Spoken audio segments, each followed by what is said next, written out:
Good morning student. आज से हम एक नया टॉपिक शुरू कर रहे हैं हमारा। उसका नाम है Indian penal code. Indian penal code 1860 को हम अब डिटेल में पढ़ेंगे। तो इसमें फर्स्ट टॉपिक है हमारा क्राइम। What is crime? क्योंकि जो इंडियन पेनल कोड है वो सिर्फ क्रिमिनल लॉ से रिलेटेड है। कुछ एक्ट हैं, ओमिशन हैं, जिनको क्राइम की कैटेगरी में डाला गया है इंडियन पेनल कोड में। तो हमारा फर्स्ट टॉपिक रहता है फिर व्हाट इज क्राइम। ठीक है, क्राइम क्या है? जो ह्यूमन बीइंग है और एनिमल्स हैं उनमें एक ही डिफरेंस है, सोसाइटी का। ठीक, सोसाइटी एनिमल्स की भी है, ह्यूमन बीइंग की भी है। ठीक है, लेकिन जो ह्यूमन बीइंग की सोसाइटी है उसके साथ जुड़ी हुई है ड्यूटीज। ठीक है, ड्यूटी हर सोसाइटी ने अपनी अपनी ड्यूटी बनाई है। और ड्यूटी कौन सी है हमारी? कुछ सेट प्रिंसिपल है हर सोसाइटी के। पूरी दुनिया में अलग अलग लेवल पे, अलग अलग जगह पे अलग अलग प्रिंसिपल्स हैं। जो हर सोसाइटी के मेंबर की ड्यूटी बनती है to be abide by social norms. ये जो हमारी हिस्टोरिकल डेवलपमेंट है हर कंट्री की, हर स्टेट की, हर सोसाइटी की, उसके साथ उनके कुछ सोशल नॉर्म्स जुड़े हुए हैं जिनको हमें फॉलो करना है, जिनको हमें ऑब्जर्व करना है। हमारी डेली रूटीन लाइफ में हमें उन सबको ऑब्जर्व करना पड़ेगा। फिर आता है इसका वायलेशन ऑफ सोशल नॉर्म्स। अगर उन सोशल नॉर्म्स का अगर वायलेशन हुआ है, ठीक है, तो नॉर्म्स दो तरह की हो सकती है अपनी, मॉरल्स और क्रिमिनल।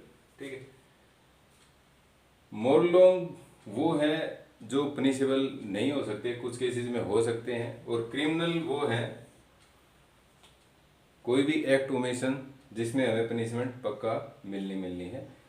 तो ये क्या है? अगर किसी सोशल नॉर्म का वायलेशन अट्रैक्ट करता है पनिशमेंट को, लॉ ने डिफाइन की है उसकी पनिशमेंट, अगर वो पनिशेबल है तो उस केस में क्या होगा?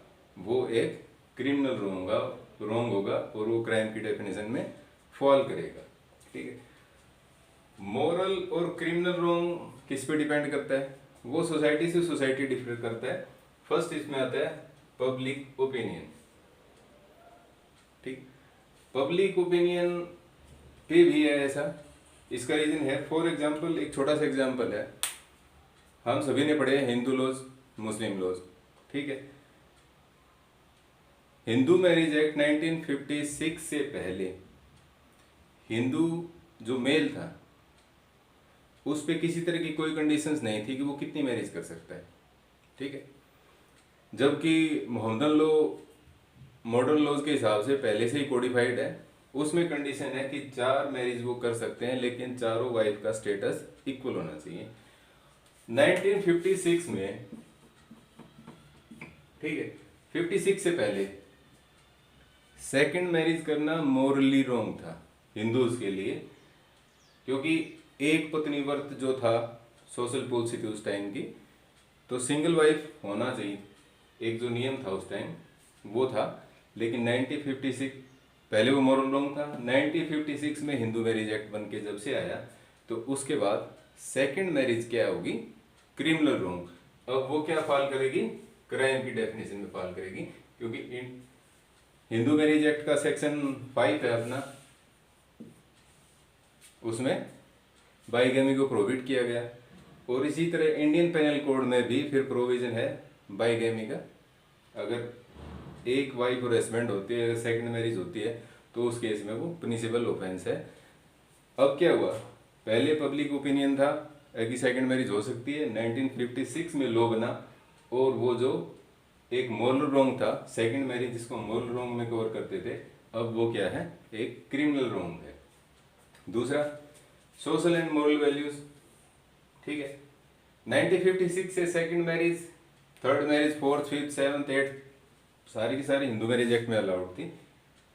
सोसाइटी की डेवलपमेंट हुई, मोरल वैल्यूज साथ साथ बढ़ी, और ये एक्ट आने के बाद इसको स्ट्रिक्टली लागू किया गया और सेकंड मैरिज, थर्ड मैरिज सब प्रोहिबिट होगी, अब नहीं हो सकती हैं। ठीक है, उसके बाद आते हैं अपनी इकोनॉमिक कंडीशंस। क्राइम की डेफिनेशन डिपेंड करती है इकोनॉमिक कंडीशंस पे भी। इंडियन पेनल कोड ने तो डिफाइन कर दिया कि ये सब क्राइम है, लेकिन कुछ इकोनॉमिक कंडीशंस भी हैं जो एक पर्सन को फोर्स करती हैं कोई भी क्रिमिनल एक्ट करने के लिए, ठीक है। क्योंकि अगर लोग जिंदा नहीं रहेंगे तो ये सोशल नॉर्म्स और सोशल वैल्यूज किस पे एप्लीकेबल होंगी, ठीक। तो इकोनॉमिक कंडीशंस हैं कहीं की भी, किसी भी एरिया की, वो सब भी क्राइम की डेफिनेशन को डायरेक्टली और इनडायरेक्टली इफेक्ट करती हैं और उन सब के ऊपर डिपेंड करता है सब कुछ। तो इस तरह हम कह सकते हैं कि जो रोंग पनिशेबल है, पनिशमेंट जिसकी एक्ट में डिफाइंड है, वो सारे के सारे क्या होंगे, क्राइम होंगे। अगर किसी भी एक्ट में इसकी कोई पनिशमेंट डिफाइंड नहीं है तो वो क्राइम की डेफिनेशन में नहीं आएंगे। दूसरा फिर क्या है, पब्लिक ओपिनियन में, चलो एक पार्ट और पढ़ते हैं हम लोग। 1964 से पहले यूरोपियन कंट्रीज में अडल्ट्री एक क्रिमिनल ऑफेंस था, ठीक है। अडल्ट्री एक क्रिमिनल ऑफेंस था, लेकिन 64 में आने के बाद इसको सिविल रोंग बनाया गया। सिविल रोंग में क्या है, अगर कोई आदमी है, मेल भी हो सकता है या फीमेल भी हो सकता है, कोई भी ह्यूमन बीइंग है, अगर उसकी वाइफ या हस्बैंड किसी और के साथ रिलेशनशिप में है। क्रिमिनल रोंग में क्या था कि पेनल लॉज के अंडर उसको पनिशमेंट मिलनी थी, लेकिन जब 64 में इसको यूरोपियन कंट्रीज में सिविल रोंग बना दिया, उस केस में क्या है कि जो सेकंड पार्टी है वो वाइफ भी हो सकती है, हस्बैंड भी हो सकता है। सिविल रोंग के केस में सिर्फ यहाँ से इस ग्राउंड पे अपने वाइफ और हस्बैंड से डिवोर्स ले सकते हैं। दूसरा फिर आओ अपना इसमें हिंदू मैरिज एक्ट में। हिंदू मैरिज एक्ट के अंडर अडल्ट्री एक ग्राउंड है डिवोर्स का, ठीक है। हिंदू मैरिज एक्ट के अकॉर्डिंग ये क्या है, एक सिविल रोंग है, लेकिन आईपीसी में इसको अडल्ट्री को एक क्रिमिनल रोंग की कैटेगरी में डाला हुआ था। उसकी एक पनिशमेंट थी, पनिशमेंट डिफाइंड है, लेकिन अब रिसेंट जो सुप्रीम कोर्ट का जजमेंट आया उसके बाद इंडिया में भी अडल्ट्री क्या हो गया, अब सिविल रोंग है। क्रिमिनल केस अडल्ट्री के ग्राउंड पे नहीं चल पाएगा। इसका रीजन क्या रहा, ये एक तो पब्लिक ओपिनियन में चेंज आया, और पब्लिक ओपिनियन के चेंज आने से सुप्रीम कोर्ट ने ये फैसला क्यों लेना पड़ा, उसका रीजन भी ये था कि इस ग्राउंड के ऊपर, इस चार्ज के अंदर बहुत सी फैमिलीज डिस्ट्रॉय होने लग गई थी, और जो अपनी इन्वेस्टिगेटिंग एजेंसी है, पुलिस खासकर, वो लोगों को एक्सप्लॉइट कर रही थी कि आपके अगेंस्ट ये चार्ज है, ये डिस्प्यूट हस्बैंड वाइफ का है, वो खुद डील करेंगे इससे।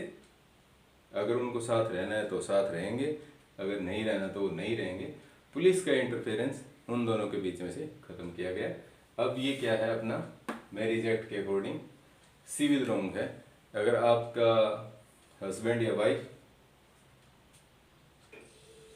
अगर अपनी रूटीन लाइफ में वापस आ जाते हैं, फैमिली के साथ दोबारा एंगेज हो जाते हैं, तो उस केस में दूसरी पार्टी जो है वो उनको माफ़ कर सकती है। अब ये क्रिमिनल रोंग नहीं है, पुलिस केस इसमें नहीं चलेगा।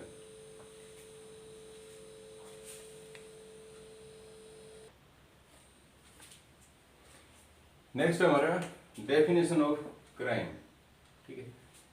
फर्स्ट डेफिनेशन हमारी सर विलियम्स ब्लैकस्टोन की दी हुई। इसमें ये कहते हैं एन एक्ट कमिटेड और ओमिटेड, दो वर्ड यूज किए गए हैं, कमिटेड और ओमिटेड। कमिटेड का मतलब क्या है कि एक सेट प्रिंसिपल था, लॉ बना हुआ था कि आपको ये काम नहीं करना, ठीक है। काम किस तरह का, जैसे अपना इंडियन पेनल कोड में डिफाइन किया गया है कि ये सब काम आप करोगे तो वो ऑफेंस है, ठीक। उसी तरह ओमिटेड है। यहाँ पे हमारी ड्यूटी बनती थी हम लॉ को अवॉइड करें और ये काम ना करें, क्योंकि ये ऑफेंस की कैटेगरी में आता है। दूसरा वर्ड यूज किया गया ओमिटेड। ओमिटेड में क्या था, यहाँ पे हमारी ड्यूटी बनती है। ड्यूटी क्या है कि हमें ये काम करना है। सपोज करो मैं एक पब्लिक सर्वेंट हूँ, पुलिस पर्सनल हूँ, मेरी ड्यूटी बनती है क्राइम को प्रिवेंट करना। सीआरपीसी में प्रोविजंस हैं कि ऑफेंस को होने से पहले ही पुलिस उस पर एक्शन ले सकती है। और आप लोगों ने हर गांव गली में सुना भी होगा क्योंकि पुलिस ने 107 151, ठीक है, 107 157 सीआरपीसी, ये इसके अंदर पुलिस के पास पावर है प्रिवेंशन ऑफ क्राइम से रिलेटेड, लेकिन क्राइम होने से पहले भी पुलिस रोक सकती है। कोई ऑफेंस उनको लगता है कि ये होने वाला है, उसको रोकने के लिए ये प्रोविजन है, इसकी प्रोसीडिंग वो स्टार्ट कर सकती हैं। और लोकल जो एसडीएम है फिर वहाँ से बेल करवा के आनी पड़ती है हमें। मान लो मैं हूँ पुलिस पर्सनल, मेरी ड्यूटी बनती है ऑफेंस को रोकना, तो मैंने अपनी ड्यूटी नहीं की, वो क्या होगा फिर ब्रीच ऑफ ड्यूटी। जहाँ पे ओमिटेड का मतलब क्या है, ब्रीच ऑफ ड्यूटी। मेरी ड्यूटी बनती थी, मैं ड्यूटी बाउंड हूँ कि उन क्राइम को रोकना, लेकिन मैंने नहीं रोके, मैं अपनी ड्यूटी ब्रीच की, तो वो फिर क्या आएगा, क्राइम की कैटेगरी में आएगा। फिर आगे है वायलेशन ऑफ पब्लिक। जो एक्ट हमने किया, जो एक्ट है हमारा, वो चाहे कमिटेड की कैटेगरी में आता हो या ओमिटेड की कैटेगरी में आता है, वो क्या है, violation of public law. Public law का मतलब क्या है कि एक डिफाइंड लॉ है, जो स्टैट्यूटरी बॉडी है अपनी, लोकसभा विधानसभा, उनसे वो पास हो गया है, उन्होंने वो लागू किया हुआ है, इम्प्लीमेंटेड है वो पहले से ही। फिर आता है अपना नेक्स्ट पार्ट इसमें, फॉरबिडिंग और कमांडिंग, ठीक है। अब कमिटेड के साथ हम पढ़ेंगे फॉरबिडिंग को। फॉरबिडिंग का मतलब है रोकना। ये हमने किया, लॉ ने इसको करने से हमें रोका है। लॉ की कमांड ये है कि आपको ये काम करोगे तो ये पर्टिकुलर पनिशमेंट के लिए आप लायबल होगे, ये पनिशमेंट आपको मिल सकती है, ऐसी अथॉरिटी लॉ की है। दूसरा है ओमिटेड, यहाँ पे आया वर्ड कमांडिंग, ये है पब्लिक लॉ। पब्लिक लॉ ने हमें कमांड दी थी कि आपको ये काम करना है, इसका ओमिशन है, अगर आप काम नहीं करोगे ये और इस मैनर में नहीं करोगे तो भी ये क्या होगा, जो आपका एक्ट है वायलेशन ऑफ पब्लिक लॉ माना जाएगा। तो आपका जो ये काम ना करने की जो भी वजह रहेंगी, जस्टिफाई करो, या तो काम नहीं किया तो क्यों नहीं किया, अपनी ड्यूटी को हमने फॉलो क्यों नहीं किया, ब्रीच ऑफ ड्यूटी का रीजन क्या रहा, वो जस्टिफाई करना पड़ेगा। क्योंकि यहाँ पे कमांड जुड़ी हुई है, जो सोवरेन अथॉरिटी है उसकी कमांड है कि आपको ये पर्टिकुलर काम करना पड़ेगा, अगर नहीं करोगे, ओमिशन करोगे, तो वायलेशन होगा पब्लिक लॉ का। फिर इसके बाद आता है it is violation of public right and duties due to whole community. ये जितना भी था हमारा कमीशन का, ओमिशन का, फॉरवर्डिंग, कमांडिंग, ये सब जो कमांड दी गई थी हमें, अथॉरिटियां दी गई थी, प्रोविजन लगाई गई थी, वो किसके लिए थी, जो पब्लिक राइट एंड ड्यूटीज हैं उनको मेंटेन करने के लिए। वो राइट और ड्यूटी जो हमारा पूरी सोसाइटी के प्रति है, हमारी जिम्मेवारी बनती है हमारी सोसाइटी के प्रति ईमानदार रहें, अपना काम करें, जो यहाँ पे प्रोहिबिटेड है उनको मत करें, जो हमें करना है काम, जो अथॉरिटी कमांड हमें दी गई है वो करें। अगर वो नहीं करेंगे तो पब्लिक राइट एंड ड्यूटीज का वो वायलेशन रहेगा।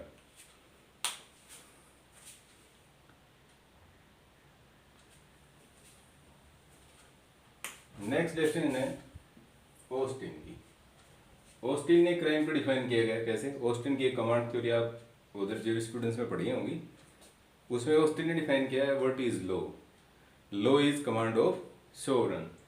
तो इसी तरह ऑस्टिन ने फिर क्राइम को डिफाइन किया गया, क्राइम क्या है, क्राइम इज ए रोंग, ठीक है,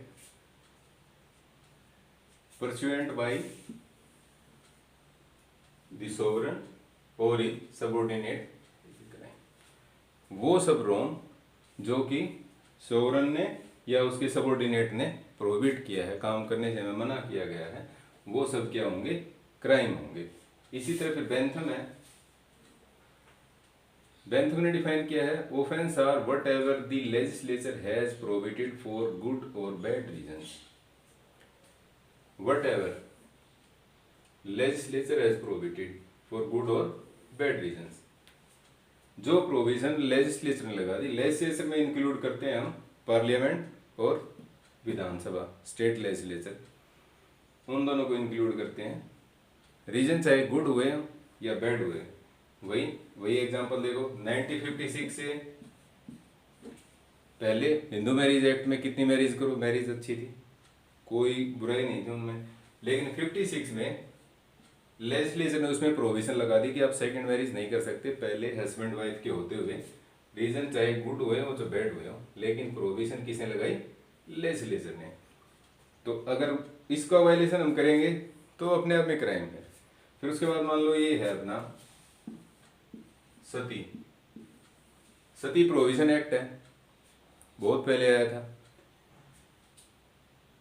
हिंदू रिलीजन कहता है कि हस्बैंड की डेथ के बाद वाइफ को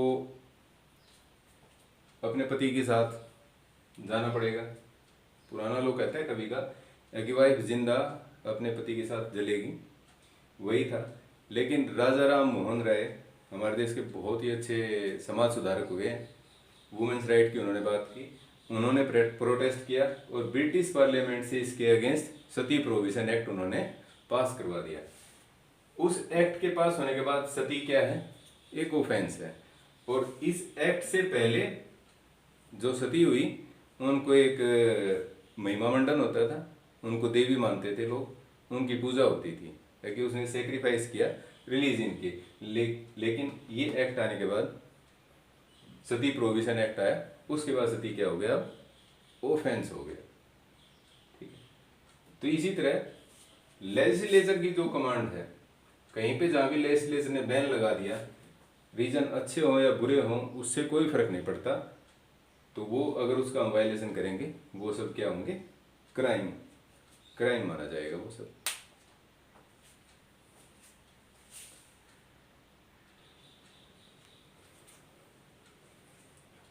नेक्स्ट है हमारा सिन और क्राइम, इनमें डिफरेंस क्या है। सिन माने पाप, क्राइम माने अपराध।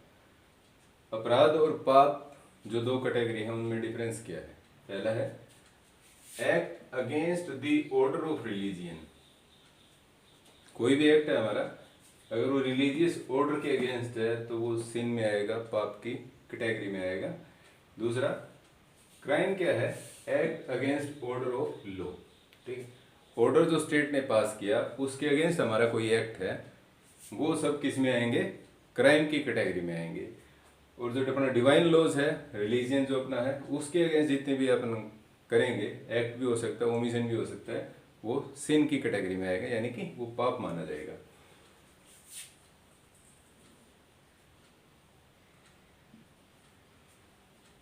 सिन के केस में जो डूअर है, करने वाला, जिसने वो पाप किया है, वो अकाउंटेबल किसको है, गॉड को। यानी कि इस दुनिया से जब हम रुखसत होकर ऊपर जाएंगे भगवान के पास, तब उसकी हमें सजा मिलेगी, हम वहां जाके भुगतेंगे अपनी सजा। लेकिन यहाँ हमारी अकाउंटेबिलिटी है क्राइम के केस में स्टेट के पास। ठीक है, स्टेट ने लॉ बनाया, स्टेट ने लॉ डिफाइन किया गया, उसमें क्राइम को डिफाइन किया गया, उसकी एक पर्टिकुलर पनिशमेंट हर क्राइम की दी गई है, वो हमें यहीं पे भुगत के जानी है, ऊपर का कोई हिसाब नहीं है इसमें। ठीक है, दूसरा फिर आता है डिवाइन पनिशमेंट। सिन के केस में जो पनिशमेंट है उसका नेचर है डिवाइन। भाई ऊपर भगवान के पास जाओगे, वहां पे तेल की कढ़ाई में तुम्हारे पकोड़े तले जाएंगे, हंटर मारे जाएंगे, तुम्हें कीलें ठोक दी जाएंगी, जैसा कहानियों में हम सुनते हैं, दादी अम्मा की कहानियों में आता है ऐसा वैसा। वो आके किसी ने नहीं बताया कि वैसा हुआ है वहाँ पे, लेकिन माना जाता है। ये एक डेटरेंट थ्योरी है कि लोगों के बचपन से दिमाग में ये डाला जाए, रिलीजियस ऑर्डर को हम फॉलो करें, नहीं तो हमारे साथ ऐसा हो सकता है। उसका भी कोई ज़माने में कॉन्सेप्ट था, क्योंकि स्टेट उस टाइम था ही नहीं एग्जिस्टेंस में, तो जो डिवाइन ऑर्डर थे यही सोसाइटी को रेगुलेट करते थे। तो पनिशमेंट की नेचर क्या थी, डिवाइन, यानी कि अगले जन्म में हमें ये बनना पड़ेगा, मरने के बाद हमारे साथ ऐसा होगा, हमारी आत्मा को शांति नहीं मिलेगी, आत्मा को बंधक बना लेंगे, कई चीज़ें हैं, वो सब यहाँ पे है। लेकिन इफेक्ट क्या है उसका, डेटरेंट इफेक्ट है सोसाइटी में, एक रूल एंड ऑर्डर के अंडर उनको बना के रखने के लिए। क्राइम के केस में है पनिशमेंट प्रिस्क्राइब की गई है लॉ के द्वारा। इंडियन पेनल कोड में हर क्राइम की आपको एक पर्टिकुलर डेफिनेशन मिलेगी, ठीक है। डेफिनेशन के साथ कुछ एक्सेप्शंस मिलेगी, कुछ प्रोवाइजो मिलेंगे, और बाद में उसकी पनिशमेंट डिफाइन की गई है कि ये ऑफेंस आपने किया तो इतने महीने की सज़ा, ये ऑफेंस आया तो 1 साल की सज़ा, ये ऑफेंस तो 10 साल की, 15 साल की, और वो किस तरह की होंगी वो सारा इसमें डिफाइन किया गया है। लेकिन यहाँ पे जो पनिशमेंट है वो डिवाइन पनिशमेंट है, इसको डिफाइन नहीं किया गया और डिफाइन भी नहीं कर सकते क्योंकि देनी वो भगवान ने है। जो सिन है वो क्राइम भी हो सकते हैं और नहीं भी हो सकते, दोनों तरफ है वो। सिन जो कैटेगरी है उसमें वो क्राइम में भी आ सकती है और नहीं भी आ सकती, ठीक है। तो इसी तरह जो क्राइम है वो सिन की कैटेगरी में आएगा या नहीं आएगा, इसके बारे में भी हम ज़्यादा कुछ नहीं कह सकते, क्योंकि जो क्राइम हुआ वो पाप तो होगा ही होगा किसी न किसी हालत में, पाप नहीं भी होगा तो वो भी है। इसके बाद है रिपेंटेंस, पछतावा। सिन की कैटेगरी में अगर हम रिपेंटेंस करें, हम पछताएं, हम अपनी गलती मान लें कि ये मुझसे गलती हुई है, मंदिर में कुछ दान कर दें, गरीबों के लिए कुछ भले का काम कर दें, मस्जिद में, गुरुद्वारे में, चर्च में, जो अपने रिलीजियस चैरिटेबल इंस्टीट्यूट हैं उन सब में अगर जाके हम लोग पछतावा करें, और सोसाइटी का जो एक पेनल पनिशमेंट भी कह सकते हैं हम उसको, जो वो लगाएंगी, हम दिल से पछतावा करेंगे तो यहाँ पे जो हमारी पनिशमेंट है वो वाइप आउट हो जाएगी। यानी कि हमसे गलती तो हुई थी, गलती को हम मानते हैं और गलती का हमें पछतावा भी है और हम उसको सुधारना चाहते हैं, तो ये सिन के केस में हो सकता है। लेकिन क्राइम के केस में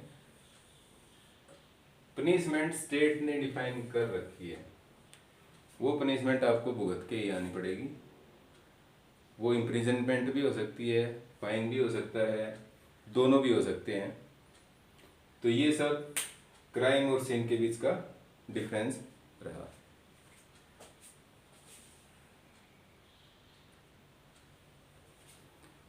नेक्स्ट है हमारा difference between tort and crime, ठीक है। टोर्ट क्या है? Tort is an act against individual. ये कोई एक्ट है जिसकी ग्रेविटी कम है, एक पर्टिकुलर इंडिविजुअल के अगेंस्ट वो किया गया है, उसका कमीशन एक पर्टिकुलर पर्सन तक ही लिमिटेड है, उसको हम टोर्ट की डेफिनेशन में हम डालते हैं, टोर्ट में कवर करते हैं। एक्ट अगेंस्ट अगर पब्लिक है या स्टेट के अगेंस्ट है, उसकी ग्रेविटी पे डिपेंड करता है वो सब, तो वो सब क्राइम के अंडर कवर होंगे। टोर्ट के जितने केस हैं वो चलते हैं सिविल कोर्ट में, सिविल प्रोसीजर कोर्ट के अंदर इनका ट्रायल चलेगा। क्राइम का क्रिमिनल कोर्ट में चलेगा, क्रिमिनल प्रोसीजर कोर्ट उसके लिए बना है, तो वहाँ पे वो ट्रायल चलेंगे। टोर्ट के केस में मैक्सिमम क्या हो सकता है, कंपनसेशन मिल सकती है एग्रीड पर्सन के, जिसके अगेंस्ट ये टोर्ट कमिट हुआ है, उसका जितना लॉस हुआ है उसका कंपनसेशन उसको मिल सकता है, और वो देगा कौन? जिसने ये टोर्ट कमिट किया गया। लेकिन क्राइम के केस में पनिशमेंट अवार्ड होगी, स्टेट करेगी, वो कोर्ट करेगी, स्टेट ने डिफाइन की है।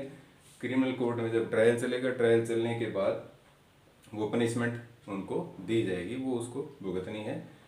और कंपनसेशन कुछ केसेस में है जहाँ पे स्टेट कंपनसेशन भी अवार्ड करती है, ठीक।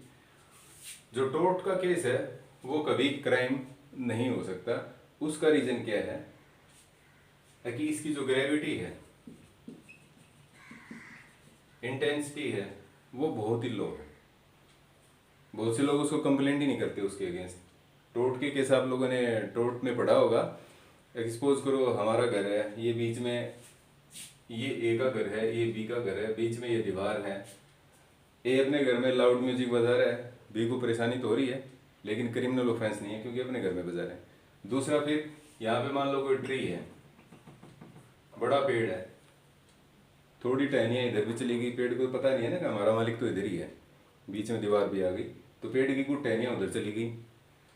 तो बी के घर में भी जब दिन में कौवे आएंगे, कोयल भी आएंगे, दोनों ही आएंगे, वो कुछ करके जाएंगे, बाद में फिर जो पत्ते हैं वो भी गिरने हैं। तो ये सब इस तरह के केस टोर्ट में कवर होते हैं। क्रिमिनल ऑफेंसेस नहीं होते और बहुत से लोग इसको कंप्लेंट भी नहीं करते, तो इसलिए ये टोर्ट के केस में आते हैं। क्राइम में टोर्ट कवर होता है, लेकिन टोर्ट की जो ग्रेविटी है वो एक लेवल से बड़ी है, यानी कि उसको क्या बोल सकते हैं हम, ट्रिपलिंग एक्ट नहीं है, ताकि एक छोटा मोटा एक्ट नहीं है जिसमें एक कॉमन पर्सन जिसकी कॉमन अंडरस्टैंडिंग है, नॉर्मल टेम्पर का है, छोटी छोटी बात पे उसको गुस्सा नहीं आता, वो उसको कंप्लेंट नहीं करेगा, तो वो सब आते हैं टोर्ट की कैटेगरी में। लेकिन अगर उस लेवल को एक ऑर्डिनरी प्रूडेंस मैन अगर उसको नोटिस कर रहा है कि ये गलत है, इसकी इंटेंसिटी ज़्यादा है, ग्रेविटी बहुत ज़्यादा है, तो उस केस में वो टोर्ट किस में कन्वर्ट होगा, क्राइम में होगा, और उसकी पनिशमेंट इंडियन पेनल कोड या और बाकी अपने पेनल लॉज हैं उनमें डिफाइन की गई है। तो इन दोनों में ब्रॉड डिफरेंस है।